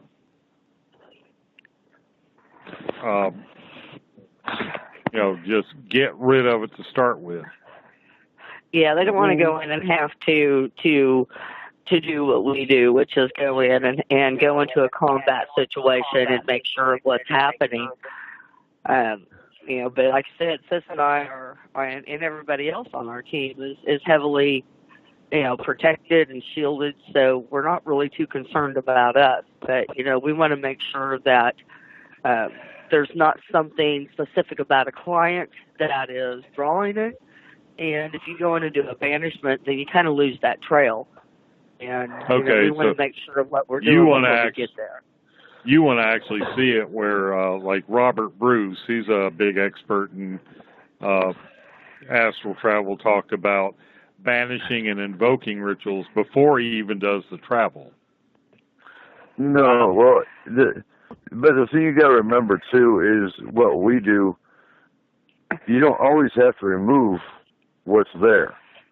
Right. First, you want to identify and figure out if it's a friendly or, you know, oftentimes you'll find the spirits don't even know they're dead, and that's where mediation comes in. We don't need to do a banishing if it's just, you know, someone that passed and doesn't know they're dead. Once you passed on and you're scaring the dogs and the kids, and they go, oh, well, darn, I didn't know that. And then you can go into the mediation process with the client that they're not going to scare the dogs and the kids no more. Are you okay living with it? That's mediation. And you know, if you don't, if you don't know, sorry. but if you go ahead. Go ahead. Many clients may be upset if you go in there and you banish grandma that has just passed, and they don't want that to happen. You know, exactly. They're there to protect them and to be there for them. So you don't really want that to happen. No, and that's why you know, if you don't know, and I'm not talking negative about other astrolers. Don't get me wrong, but why are you going to banish what you don't know what it is? If you don't know what the intention of the spirit or the entity is, why are you going to banish them before you even travel? Well, some of the banishing rituals are directly related. You know, the banishing ritual is against negative energy only. So I'm thinking these people that run this ritual, you know, do the banishing ritual prior to the astral travel, it's to get all the negative out of their life, get all the negative out of the environment that they're going into. They're not really, they're more broad, they're probably more broad spectrum. You know, Robert Bruce may be more thinking in a broad spectrum, get, you know, like a snow plow as opposed to a garden trowel type approach. The only problem is that sometimes other stuff can get caught up in that as well. You know, and the other thing to think about, too, and I'm not going to say anything about Mr. Bruce because he's probably just fine, but there are a lot of people out there that go on shows that are basically talking a lot of hot air out the side of their mouth. They have no idea what the heck they're talking about. And you can usually pinpoint them out pretty quickly because they say a lot of stuff that just is way not even close. And so... Asinine. Yeah, exactly, asinine. So, I mean... You've got a couple of realms of thought here. You've got some people who just do it a different way, and maybe that's not the best way, but hey, that's what works for them. Okay, fine. Definitely not the way that we do it. And then secondly is you've got the other people out there that are just talking crap and don't know a darn thing about what they're talking about. Then usually you can spot those people pretty quickly. But you know that's the two realms of thought out there.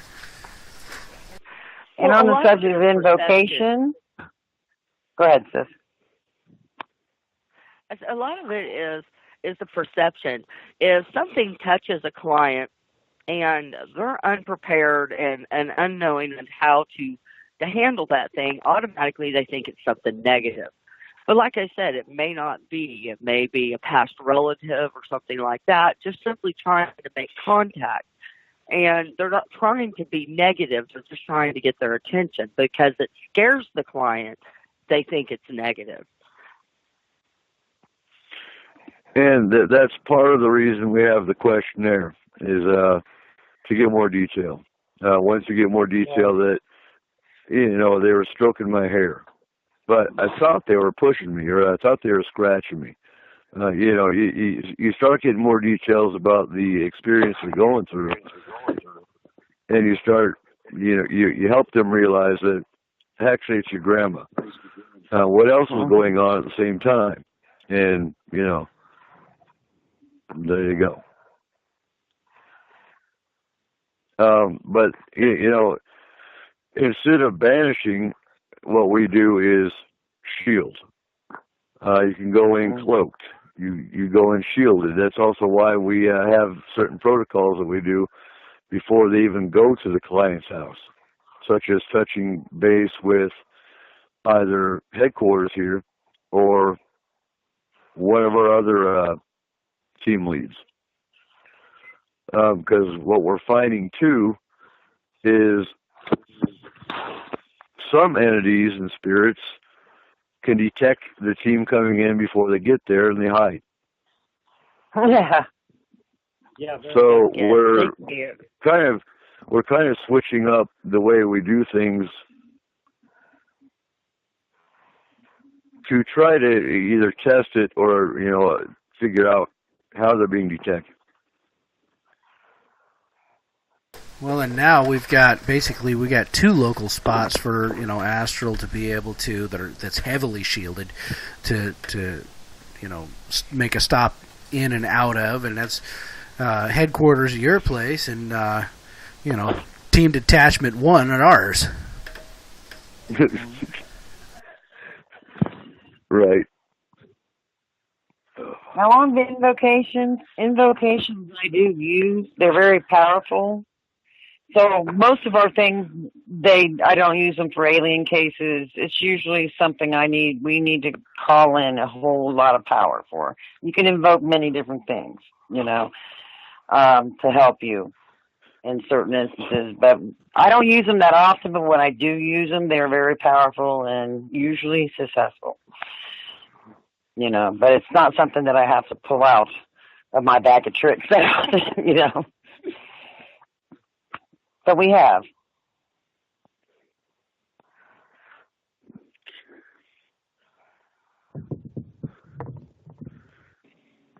Now, what we haven't seen a whole lot of lately, which makes me wonder, either we need to get the word out more, is we haven't dealt with a whole lot of abductees of late. Do you have any input on that, Keith?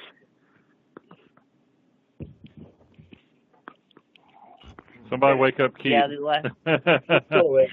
Hey, still awake, Keith? Oh, yeah. I haven't even had a heart attack today, just flat leg. So are abductions on the decline, or are people just going back into hiding again? For the most part, I think you'll find that people are going back into hiding. It's funny because I got a piece of information I woke up just yesterday with one massive imperative on a chunk of information. And I got told point blank, people don't know what life and death are. And they need to wake up to it. Which is, I'm sitting there going, I'm pretty certain people figured out part of at least of what death is. I know they don't know how to live anymore. But, I'm sort of listening to this, and it's like, okay, so what do you want me to do with that one? Because the human race, the abductions are still happening. You'll find a lot more. Now, part of it, and I'm not the astronomer here, so I can't tell you this one. I do know that every time Mars gets at its closest point, that the abductions increase by 3. And I don't mean by just 3 abductions. The amplification is 3 times what it normally is. Shorter trip? Exactly. That is precisely the issue. But I think you'll find that people are. It's funny because the novelty. It's almost like people don't want to have, now that it's becoming more acknowledged by the government and by the normal media, if you will. It's almost like people are going back into this dark ages thing of, I don't want to be known for that.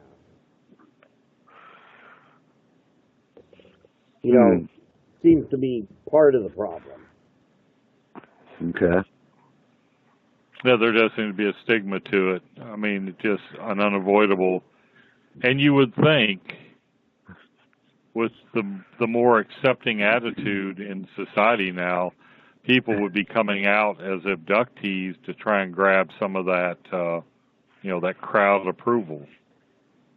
Well, yeah, I mean, I know for me, when Dad on his deathbed turned around and told me that all of them are real, that acknowledgement makes all the difference in the world. And I do encourage people to come forth when they do have a situation to get some sort of validation. Because I'll tell you, it really does take the weight off the shoulders as to whether or not you're completely losing your mind. Of course, in my case, I may have anyway, but still made me feel better. Yeah, just because you're abducted doesn't mean you're not crazy or in a crap house rat. Yeah.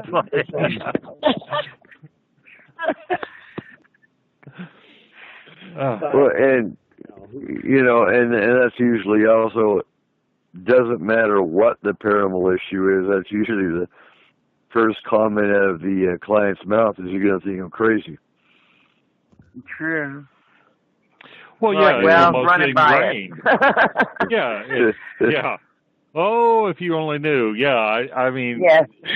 we're ingrained. I mean, how often do you see that phrase or any kind of paranormal TV, any kind of, even dramas that weren't necessarily paranormal? Maybe just a cop show or, you're going to think I'm crazy, but has got to be one of the top 10 phrases written into scripts of all kinds. Right. I remember I thought myself was crazy because of it. So, well, it is hard when you don't know or have people to help you deal with it. Well, and you're raised to believe a certain way, and you're like, everything's just turned on its end, and you're like, how could this all be true when I was told this? It's like, oh boy, it's hard for a lot of people. Here's the thing I was told. Here's the thing I was told from a number of different shrinks is, if you're asking, am I going crazy? The answer is no, because if you were going crazy, you wouldn't know to ask. That's good. That makes me feel better, Keith. A little bit. That was one of Ray Bradbury's greatest little short stories. Humans arrived on Mars. Well, everybody on Mars was a psychomancer or something. Anyway, they locked the Earth astronauts up in a mental asylum because they were judged, well, you're just crazy because you won't come out of this delusion. And because they could make them, the native Martians could do this stuff or make themselves appear anything they wanted. But, and these guys, no, we're really from Earth. Oh, no, you're just Martians. They're delusional. But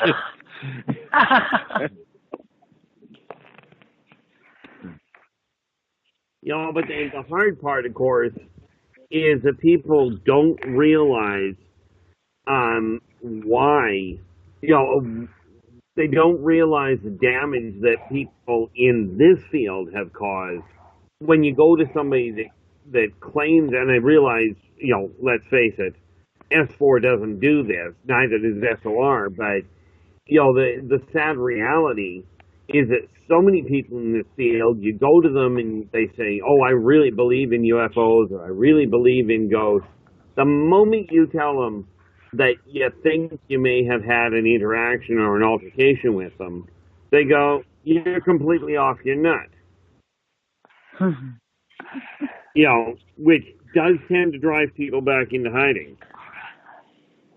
Yeah, it's all right to talk about theoretically, but when you actually say, I can talk about what a ghost is, or what I think a ghost is, and talk about some physics and first law of thermodynamics, and all this kind of crap. But the minute, and people follow along, the minute I said, I've had a ghost speak into my ear, then it's like, yeah, okay. I'm immediately put in I cross that line into crazy town. Well, one thing, the theory's okay. The practicum is a bummer, Well, and getting on, but getting on that, you had, for a while there, they're the ones that I had sex with the ghost, and really, we're all these slutty things when I was a kid, right? Oh boy, you have no idea. That's a whole nother show. That's it might not be rated well on this. we're not going to touch that one. No, also a PG show, yeah. No, but I've seen I think it was that long ago on Facebook, some woman that claims to be married to the ghost of a 17th century pirate. And another girl that says, she'll never have sex with a man again because she's having spirit sex with, and it's just like, Okay. Damn. Yeah. I'll put it this way. I wouldn't touch that. I wouldn't touch that with somebody else's 10-foot pole. All right. No. Well, I'm thinking of parasitic, parasitic spirit forms and vampire More like forms. incubuses and succubuses. Well, I'm not altogether like sure, though. From what some of the study I've done, I'm not altogether sure that everything that's been lumped into the succubus, incubus, everything's been lumped in that category is necessarily what we think it is. I think it all got put under there. Some of it was just, it's natural biology for at a certain age for these things to happen, these dreams to happen. And in order to keep from getting flogged by the priest, it had to be, you had to come up with a supernatural reason that this happened. So, I think there's a lot of mythic overlay over what these creatures are, like old hag syndrome. I've had that state. God, it was just on the tip of my tongue till I tried to say it. But that where you feel like there's somebody sitting on your chest. The hypnagogic state. I've had that, but usually when I've worked really, really, really hard at an assembly line plant job, and something about it threw my sleep pattern off, and I'd have that. My body was trying to be awake when it normally is, but I was too tired to come fully awake. So I think there's a lot to do. A lot of these states, we didn't know about hormones. We didn't know about natural body rhythms. So supernatural explanations were, brought to the fore. It's like, oh, there's a spirit called a succubus that's visiting you in the night. Well, if that's the case, why is she leaving the mess behind? Why is it? I'm thinking, think about it as, in a serious sense. If that's what that creature or that entity is surviving on, it's like going to the restaurant, leaving the food on the plate. So there's not the natural hormonal nocturnal emissions being explained as a succubus. The evidence doesn't really stack up. And then the old hag syndrome, they didn't know what a hypnagogic state was. Probably within the last 100 years. I doubt if it's even been that in the lexicon that recently, or that long ago. I'm thinking probably in the last 30, 40 years that the hypnagogic state was discovered. I think it had to be CAT scans and MRIs to come up with that. So of course it was an old hag. The old hag sitting on your chest is why you couldn't move, couldn't breathe. And you have that disjointed feeling there's someone else in the room. So there are certifiable, validated things that mimic, if you will, or cause the same symptoms as the legendary, the succubus, the incubus, the night hag. True. Yeah. We're coming down to the last 8 minutes of the show. I want to hit abductions again for a second. I want to pull Michael in, hold on, yeah. Michael or Keith, actually. So abductions seem to be on the decline, but you don't see a drop in UFO sightings. Why? Are we being observed more without the abduction side? I don't get the feeling the abductions are fading, in all fairness, but one thing is for certain. They are analyzing the data they've already pulled in and watching to see just exactly how this next couple of months floats with regards to what the geopolitical scenario is going to play out on Earth. Because from a societal evolutionary standpoint, it's extremely exciting for the xenosociologists Now, needless to And say, you know, no, go ahead. Finish what you're saying.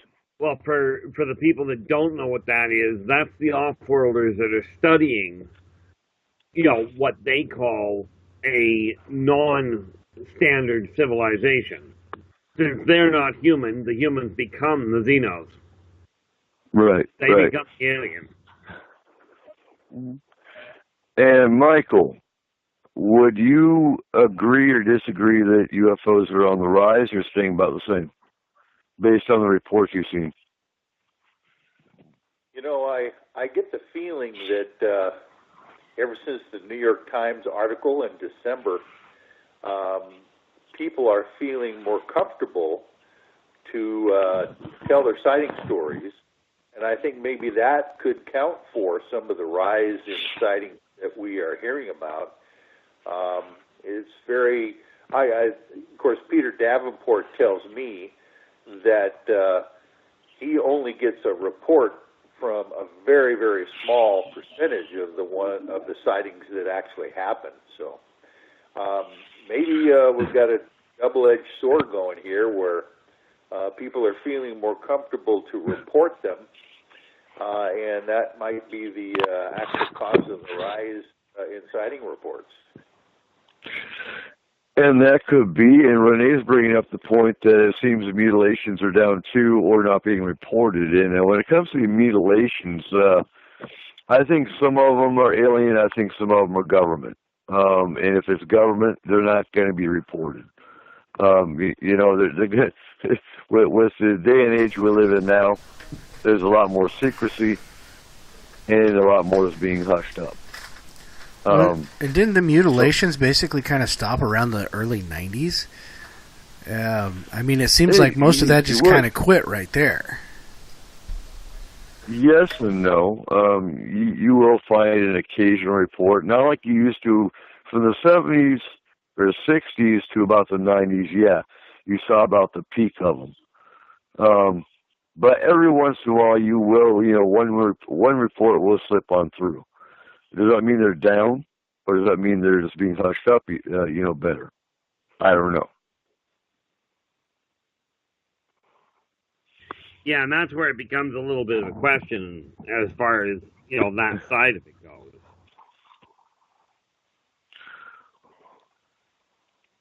You know, the neat part about it is that so many people want, when we're talking about reporting them, it's still an issue, even in today's world, even with the enhanced, shall we say, acceptance of it. The people going through it are still fighting the same internal battles. Mm-hmm. Right. You know, and quite frankly, many of them, the other problem with them reporting it with becoming more accepted is, okay, you know, somebody says, I think I was abducted. Oh, you're just trying to get on the newest bandwagon. Right. Right. Or the next book written, the next movie filmed, whatnot. Yeah. Okay, Cooper. Let's see about getting everybody's contact info, and let's start wrapping this puppy up. We're right there. All right. So, Keith, where can we find your information?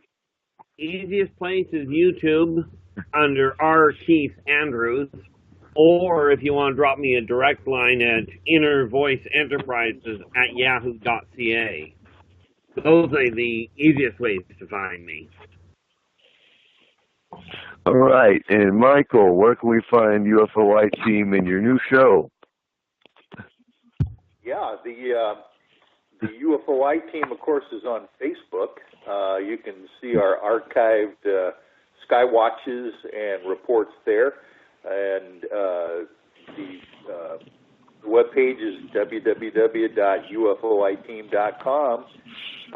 And you can always watch me now on Sunday nights on nightdreamstalkradio.com as well from 7 to 8 p.m. I've got my own radio show going now everything paranormal. So I'm going to be asking each one of you guys to come on my show.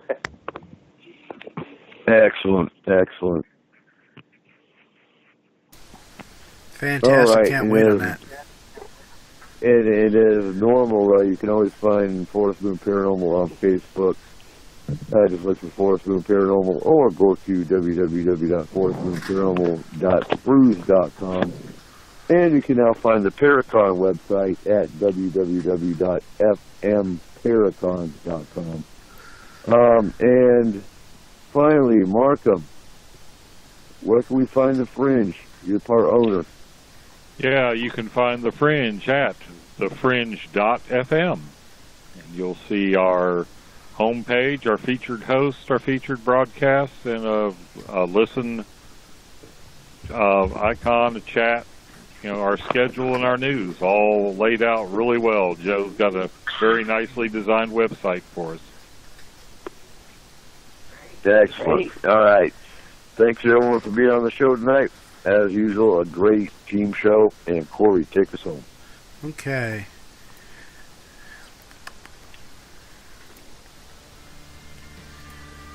I would like to thank our panel tonight, Eric Markham, our FMP scientist, R. Keith Andrews, astrologist and alien specialist, Michael Hall of UFO I-Team, Donna Cunningham of FMP Astral Team, and Bonnie Smith of our FMP Astral Team.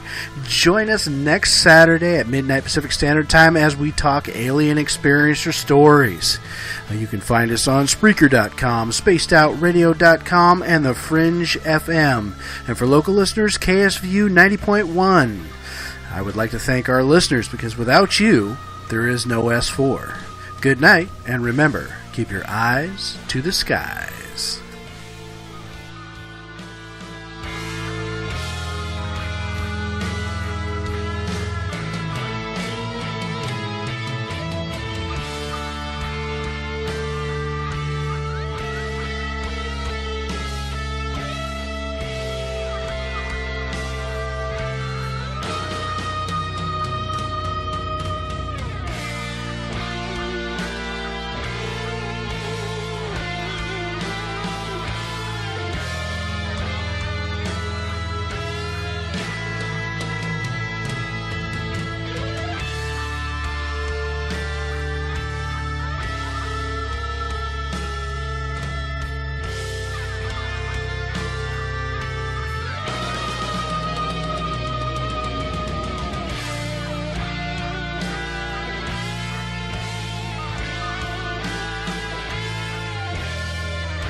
At Essentia, we're here to put a flag in the ground and tell the world a better you starts with a better water. This isn't fashion, this is science. Essentia is supercharged ionized alkaline water with a 9.5 or higher pH and a clean, smooth taste. Essentia is designed for the doers, the believers, the overachievers. Drink it in and do all the things that make you extraordinary.